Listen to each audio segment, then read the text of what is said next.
Hey guys, and welcome back to my channel. So today we're gonna have an English talk, and what I wanted to talk about was how to get through difficult, long, boring reading quickly.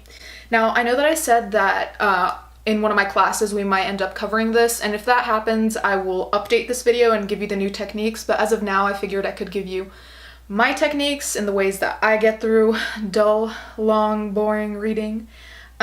So I have notes here on my phone. So the first thing that I strongly suggest, and I'm even doing this for my homework over the weekend, so you know it's real, is to break up the reading. And when I say that, I mean, for example, this is a book I had to read for last week, okay? So essentially over the weekend, I had to read about 150 pages. So what I decided to do was I asked myself, do I want to get through my 150 pages in 3 days or 2 days? And then I decided to do it in 2 days. So each day I read 75 pages. I know that that doesn't necessarily always make it way easier, but giving yourself small chunks and like little bites of a potentially long or boring text can really make it easier on the brain instead of saying, oh yeah, I have to sit here for 6 hours. Also, if you want, for example, what I do is that if I have to read 50 pages and it's really hard for me to get through that 50 pages, I stop at 25 and then I do something. For example, I'll go down and fill up my glass of water, I'll take out the trash, I'll do something, and then I'll come back and start reading. The important thing is to be strict with yourself. Don't allow yourself to go on Instagram and then spend an hour there and forget that you need to do the reading. I always advise to do something where like you're using your body, which makes you get up and get like the blood flowing again, rather than staying seated. So do something productive, why don't you? You might as well. But be strict. Don't let yourself go all batshit about it. Second of all, if you know that a text is going to be hard, and a lot of times teachers will warn you, they'll tell you, this is a dense text, this is a hard read, whatever. If that happens, always look up a summary. And I'm not saying this so you have to so you cannot read. I'm saying to look up a summary so when you read the book, it's already clear in your head what's gonna happen and what you have to look for. Reading a summary so many times has allowed me to read a lot faster because sometimes reading can be really confusing. And aside from that, when you read a summary, a lot of the times it'll tell you at what point the most important things happen, like when the climax is, when someone important dies or whatever. So you can also keep that in mind. What I usually do is write down the chapters or pages when those big moments are supposed to happen so I can pay particular attention to that. My third point is that sometimes, like a book that I'm reading now, the characters are super confusing because they're just thrown at you and they don't tell you who they are, why they matter, anything. So a good thing can be to, when you look up the summary, to look up the characters, if you know that there are a lot of them, and write down on a piece of paper that you can refer back to, this character is this person, and you can even write like a short reason why they matter. I know that happens in a lot of Victorian literature books that I've read where a lot of people's names starts with the same letter and it just becomes overwhelming. So keep yourself like a little character legend, so to speak.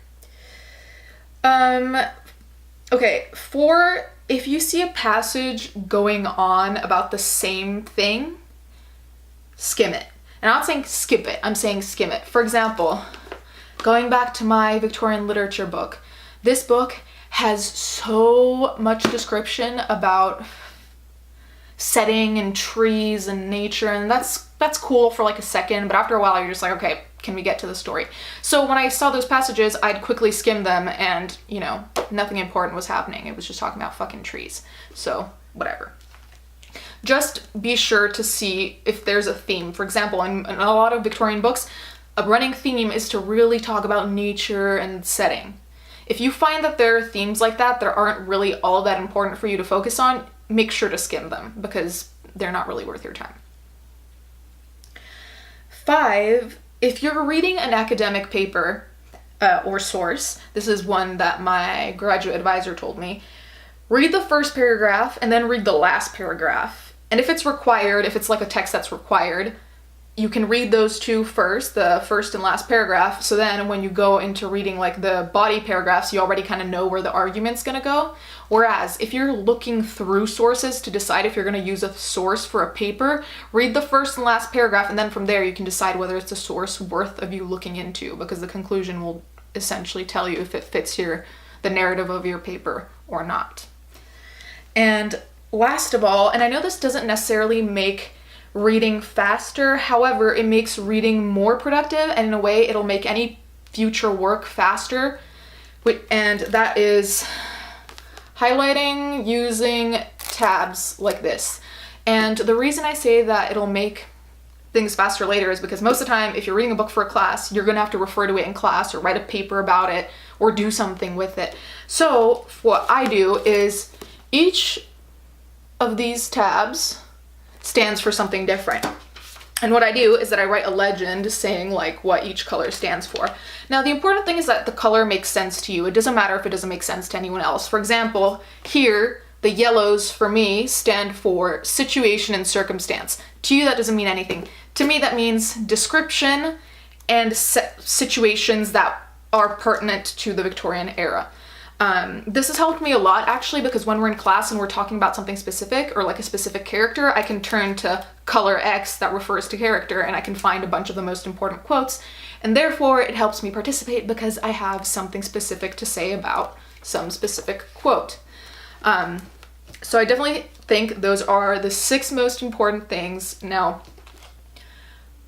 this isn't magic, okay? So boring books are still gonna be boring. These are just ways to get through the boring or get through the long kind of thing. I really, really suggest that you stick with the main point of breaking it up over anything else, because that's what makes it more digestible and what allows you to actually look back and think about what you read and why it matters and so forth. Anyways, as usual, if this wasn't clear or if you need any kind of elaboration of sorts, tell me in the comments and I can, tell you more. And as usual, thank you for watching. If you have any ideas for future videos, whether it's an English talk or anything else, let me know.